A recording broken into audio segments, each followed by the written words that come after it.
Half-Life Alyx showed what VR gaming could be. Perfect mechanics, real immersion, true AAA quality. But here's the question no one wants to answer. Why did it never happen again?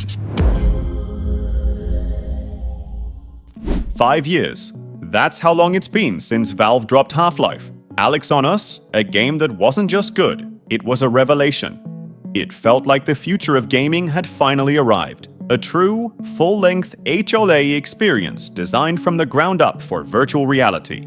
We strapped on our headsets, stepped into City 17, and for a glorious dozen hours, we believed. We believed this was the start of something incredible. The dawn of a new era. But looking around now, it feels less like a dawn and more like a false one. The revolution we were promised seems to have stalled. The question we have to ask is, why? Why did VR gaming peak with Half-Life Alyx, and why has nothing since managed to reach that same breathtaking height? Today, we're going to dive deep into that question, exploring the legacy of Alyx, the stumbles of the games that followed, and what this all means for the future of virtual reality. To understand why Alyx was so special, we have to look at what it achieved. It wasn't just about the stunning graphics or the familiar Half-Life lore. It was about interaction. Every object felt real. You could pick up a can, crush it, and toss it at a Combine soldier. You could scribble on a dirty window with a marker, only to be startled by a headcrab lunging at you. This level of granular physics-based interaction made the world feel tangible and alive in a way no flat-screen game ever could. The gunplay was another masterpiece of design. Reloading wasn't a button press, it was a desperate, panicked sequence of ejecting a mag, grabbing a new one from your backpack, and slamming it home. All while a barnacle's tongue is trying to pull you into the ceiling. It transformed a simple game mechanic into a heart-pounding, immersive experience. Alyx wasn't a tech demo. It was a complete narrative journey with emotional weight, complex characters, and a story that genuinely mattered to the Half-Life universe. Valve didn't just port a game to VR, they built a world for it. They showed us what was possible when a major studio poured its heart, soul, and a massive budget into a VR-exclusive title. It set a new gold standard. And that's the problem. In the years since Alyx, the VR landscape has been underwhelming. It's filled with what I call the almosts and the not quites. Take Medal of Honor, Above and Beyond. Here was a game from a major publisher, Respawn Entertainment, with a huge budget. It had all the ingredients to be the next big thing, but it felt disjointed, a collection of VR mini-games strung together with a loose narrative rather than a cohesive experience. The campaign felt restrictive, the pacing was off, and it lacked the interactive depth that made Alyx feel so real. Then there are the countless indie titles. Many are brilliant, creative, and push the boundaries of what VR can do in small, focused ways. Games like BONELAB and Blade and Sorcery have incredible physics and combat systems, but they are often more like sandboxes than complete games with compelling stories. They are fantastic playgrounds, but they aren't the epic, narrative-driven adventures that Alyx promised us were possible. Even the ports of established AAA games like Resident Evil 4 VR, while fantastic, are ultimately adaptations. They are amazing ways to re-experience a classic, but they weren't born in VR. Their core design, their DNA, comes from a flat-screen world. They fit into VR, but they weren't made for it in the same way Alyx was. So why haven't we seen another Alyx? The answer, as it so often does, comes down to money and risk. Developing a game on the scale of Half-Life. Alyx costs a fortune. We're talking hundreds of millions of dollars.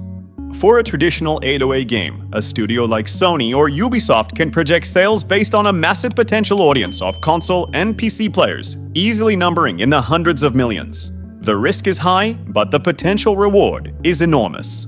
Now let's look at the VR market. While it's growing, the number of users, high-end PC-tethered headsets capable of running a game like Alyx is still just a fraction of the traditional gaming market.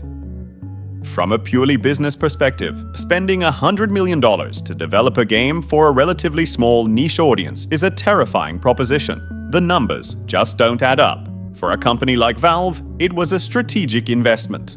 They weren't just selling a game, they were selling their own hardware, the Valve Index, and solidifying their Steam VR platform as the go-to destination for premium VR. It was a calculated move to drive an entire ecosystem forward. For other studios who don't have a hardware stake in the game, the risk of a massive financial loss is simply too great.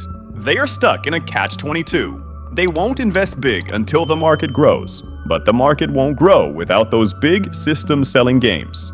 This leaves us in a precarious position. Is VR doomed to be a niche for tech demos and indie experiments forever? I don't think so. The path forward is likely to be a bit different than we first imagined. The rise of standalone headsets like the Meta Quest series is undeniably changing the game.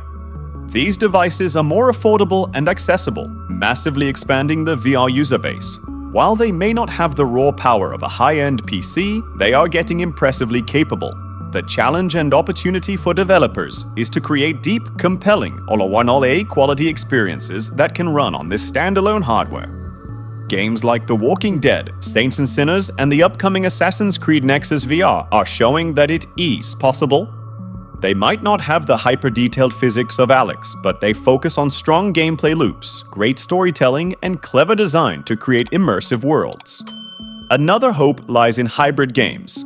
These are titles designed to be played both on a flat screen and in VR, like Gran Turismo 7 or No Man's Sky. This model allows studios to reach the massive traditional market while also offering a premium experience for VR users, mitigating the financial risk. It's a compromise, but it might be the necessary bridge to get more big studios dipping their toes back into the VR water. So, where does this leave us? Half-Life. Alyx remains the monolith, the peak we all look up to. It was a perfect storm of a visionary studio, a beloved franchise, and a strategic goal that went beyond just selling copies of a game. It showed us the promised land of VR gaming. The journey to get back there, and to build a whole industry on that peak, has been slower and more complicated than any of us hoped. We haven't gotten our Alyx 2.0 yet, and we may not for some time. But the dream isn't dead. The market is growing, the hardware is evolving, and talented developers are still passionately experimenting and building for this incredible medium. The future of VR may not be a single, explosive revolution sparked by one game, but a slower, steadier evolution built on accessibility, smart design, and hybrid experiences. Alyx wasn't the beginning of the end, it was the end of the beginning. It set the bar, and now it's up to a new generation of games and hardware to figure out how to clear it. The wait is frustrating, but the potential is still there, waiting to be fully unlocked. Half-Life Alyx wasn't just a great VR game, it was proof. Proof that VR doesn't fail because of hardware. It fails because of design, risk, and ambition. Alyx worked because it wasn't a flat game forced into VR. It was built for VR from the ground up. Every interaction mattered. Every mechanic had purpose. And that's exactly why it was never repeated.